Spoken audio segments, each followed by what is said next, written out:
They told you that strength looks like walking away without hesitation, that power is found in emotional distance, and that staying too long is proof of weakness. But they never paused to understand the weight of the choice you were making. You did not stay because you lacked options. You stayed because you had principles. You believed loyalty was not something to be traded at the first sign of discomfort, but something to be tested, refined, and honored through effort. That belief did not make you fragile. It revealed the depth of your character. You carried commitment in a world that prefers convenience. While others leave when things become uncomfortable, you leaned in, believing that consistency could build something real. You chose patience over impulse, reflection over reaction, and responsibility over escape. This was not fear speaking. It was discipline. It takes strength to remain steady when appreciation is inconsistent, to stay honest when silence would be easier, and to hold your values even when they cost you comfort. This is not a speech about regret or blame. It is about clarity. Because the truth is, loyalty only becomes a burden when it is given to someone who does not understand its weight. You were never weak for staying. You were loyal to the wrong person.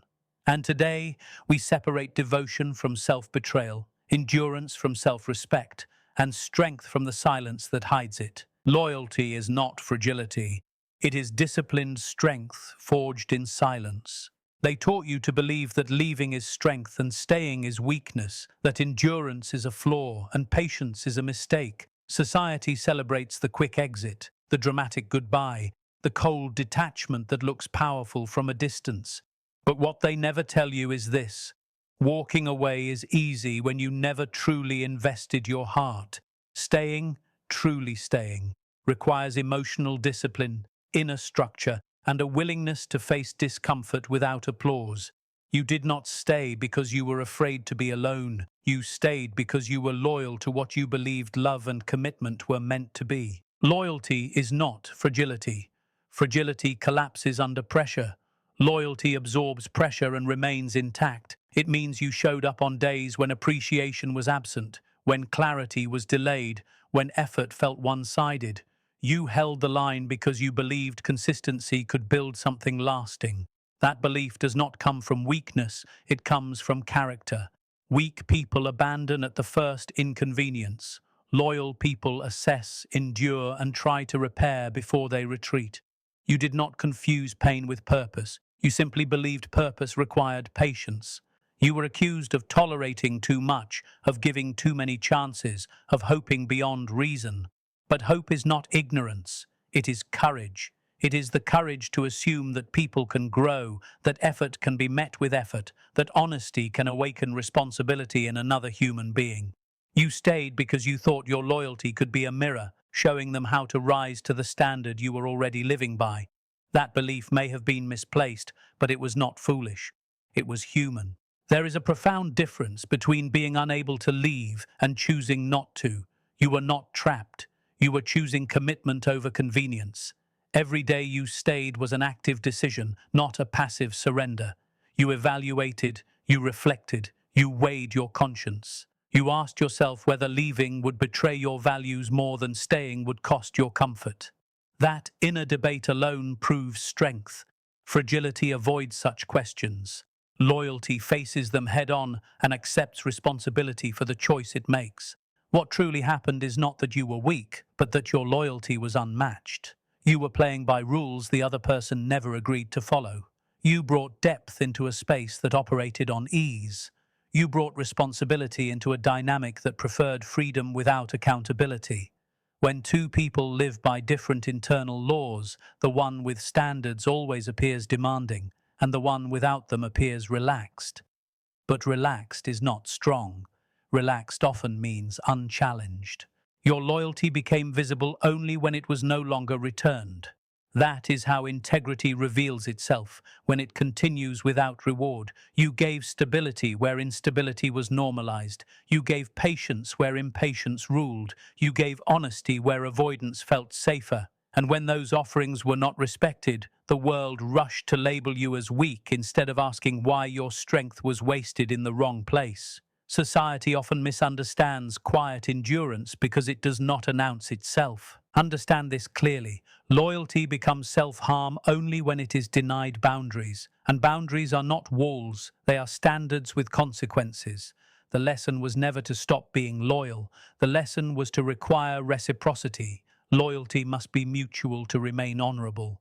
When it flows in one direction only, it turns into sacrifice without meaning. Recognizing that truth does not diminish your past, it protects your future. One day you will meet someone who does not mistake your loyalty for availability, who does not see your patience as permission, who does not confuse your forgiveness with forgetfulness. That person will recognize loyalty as the rare discipline it is. They will match it, respect it, and guard it. And when that happens, you will realize that nothing about you needed fixing. Your loyalty was never the problem. It was simply invested where it could not grow. You were not weak. You were loyal before loyalty was deserved, and now you are wise enough to know the difference. You loved with depth while they lived on the surface, when emotional worlds do not meet. You did not love lightly. You did not enter with half measures or temporary intentions. You loved with depth, with foresight, with a sense of responsibility that extended beyond the moment. While others test connections to see how they feel, you build them to see how they last.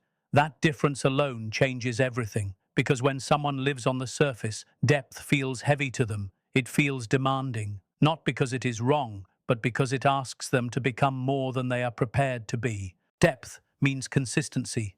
It means emotional presence even when nothing is being asked for. It means remembering details, anticipating needs, and holding space for discomfort without turning away. You communicated to understand, not to win. You planned because you believed tomorrow mattered. Meanwhile, they responded to life as it came, guided by mood, convenience, and what felt good in the moment. This was not a clash of personalities. It was a clash of emotional dimensions. Surface-level living is not always loud or careless. Sometimes it appears calm, charming, and agreeable. It avoids conflict, not out of wisdom, but out of discomfort. It promises easily because promises feel good when there is no intention to measure their weight. Depth, on the other hand, measures everything. It asks, can I stand behind this later? Can I live up to this tomorrow? When a deep person meets a surface-oriented one, misunderstanding becomes inevitable.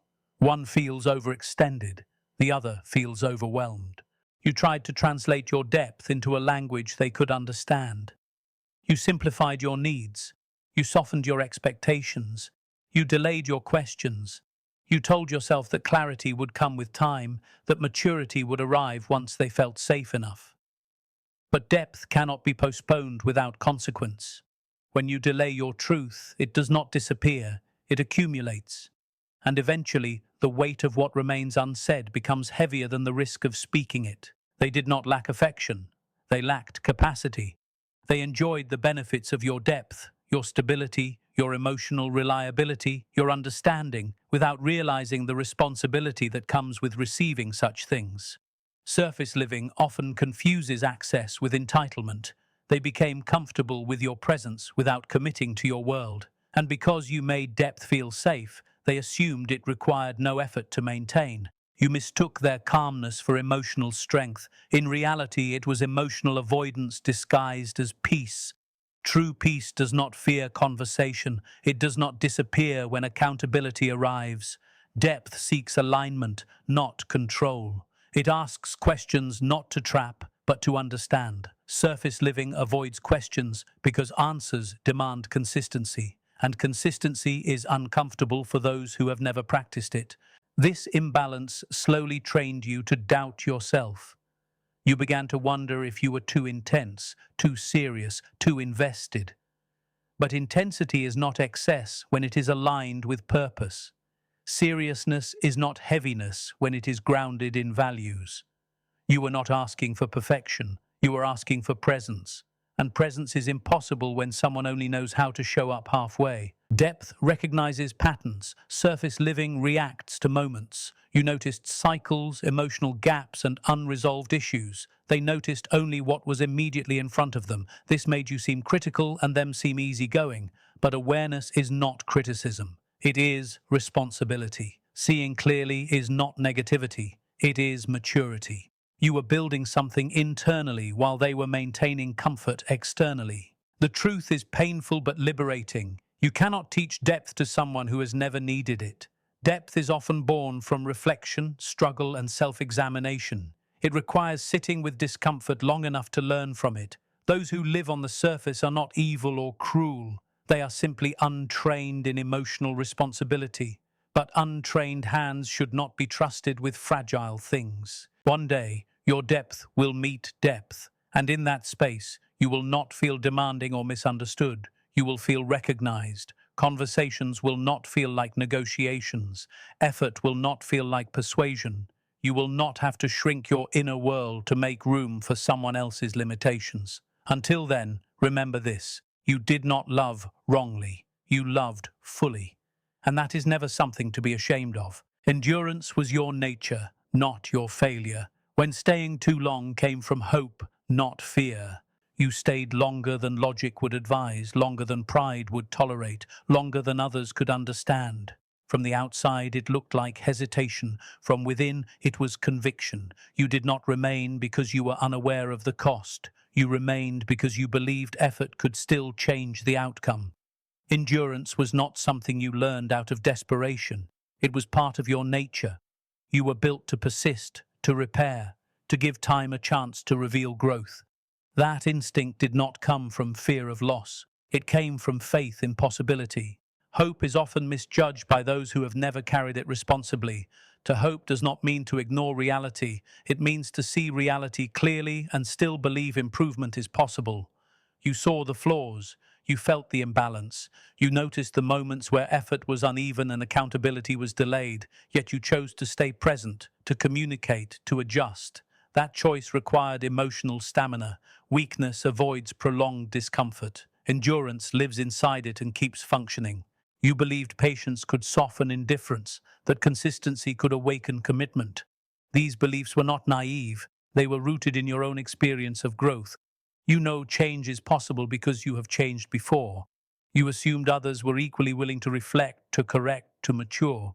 When they did not, the failure was not in your endurance, but in the assumption that everyone values growth the way you do.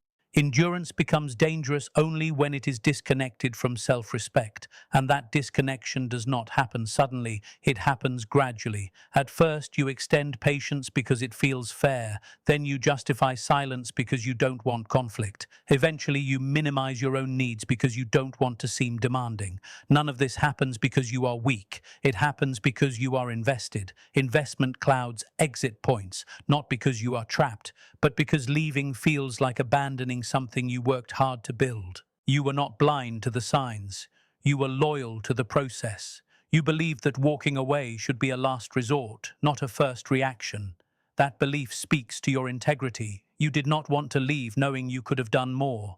You wanted to exhaust every honest effort before accepting that the door would not open. That level of responsibility is rare. Most people leave when comfort ends. You stayed until truth arrived. What you did not realize at the time is that endurance requires mutual participation to remain healthy. When only one person is carrying the weight of repair, endurance slowly turns into self-neglect. You began to tolerate emotional distance, delayed communication, and inconsistent effort. Not because you thought it was acceptable, but because you hoped it was temporary. Hope, when unsupported, becomes heavy. It asks you to keep believing without receiving evidence. That is where endurance quietly starts to wound the one who carries it alone. There is a moment in every enduring person's life when hope and self-respect finally meet. That moment is not loud. It does not come with anger or revenge. It comes with clarity. You realize that staying is no longer an act of love, it is an act of self-erasure. And when you reach that realization, something shifts. You no longer need explanations. You no longer wait for closure. You understand that leaving is not betrayal, it is alignment. Your endurance did not fail you. It taught you your limit. It showed you how much you are capable of giving and how much must be protected. You learned that effort cannot replace willingness and patience cannot substitute accountability. These lessons were costly, but they were formative. They refined your discernment. They strengthened your boundaries. They prepared you for relationships that require partnership, not sacrifice. Endurance will always be part of who you are. It will serve you well in places where it is honored, where effort is shared, where growth is mutual. The mistake was never enduring. It was enduring alone. Now you know the difference.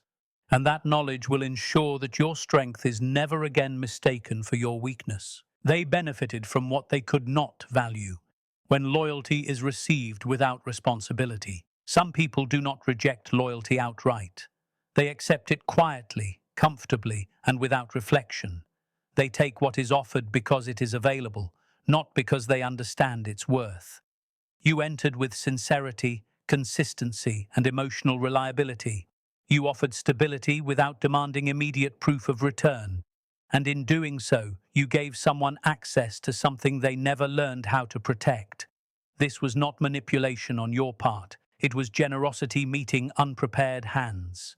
When loyalty is freely given, it reveals character, not only of the giver, but of the receiver. You gave with the expectation of mutual respect, assuming that what mattered to you would eventually matter to them. But some people grow accustomed to receiving what they did not earn. Over time, consistency becomes background noise, effort becomes invisible, reliability is no longer appreciated, it is assumed. They did not misuse your loyalty out of cruelty, but out of unfamiliarity with responsibility. Comfort is a powerful sedative. Your presence became predictable, and predictability created ease. They knew you would show up, listen, forgive, and remain steady, even when they withdrew or delayed. That certainty allowed them to invest less without fearing loss. When someone benefits from loyalty without accountability, they unconsciously stop rising to meet it. Growth stalls where effort is optional, and because you made stability feel effortless, they never learned what it costs to maintain. You were not offering perfection. You were offering commitment. But commitment requires awareness. It requires the understanding that emotional security is not self-sustaining. It must be protected, reinforced, and reciprocated. They enjoyed the shelter of your consistency without learning how to build shelter themselves. And when shelter is taken for granted, maintenance is neglected until cracks begin to show. The imbalance deepened when your patience was mistaken for tolerance without limit. Each time you adjusted, they adjusted less. Each time you explained, they listened briefly but changed slowly. This dynamic does not begin with disrespect. It evolves from imbalance. One person carries the emotional structure while the other inhabits it. Over time, the builder grows exhausted and the inhabitant grows entitled without ever choosing to be. You may have wondered whether you made it too easy, whether you should have demanded more, sooner, louder. But asking for accountability from someone who has never practiced it feels like introducing a foreign language. They hear the words, but not the weight behind them. Responsibility feels heavy to those who have relied on others to carry it.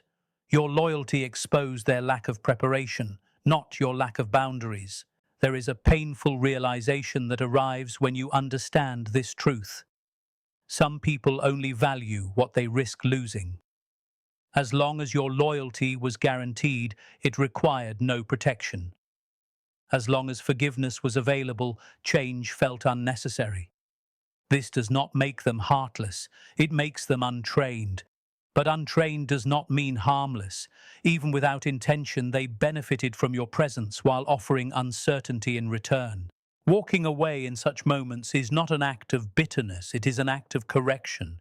It interrupts a dynamic that allows comfort without contribution.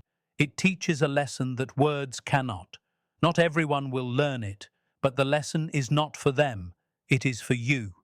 You learn that loyalty without standards invites misuse, that generosity without structure drains the giver, that love without responsibility collapses under its own weight. This experience does not mean you should withhold loyalty in the future, it means you should attach it to awareness. Loyalty should be earned through consistency, not claimed through familiarity. It should be maintained through effort, not assumed through time.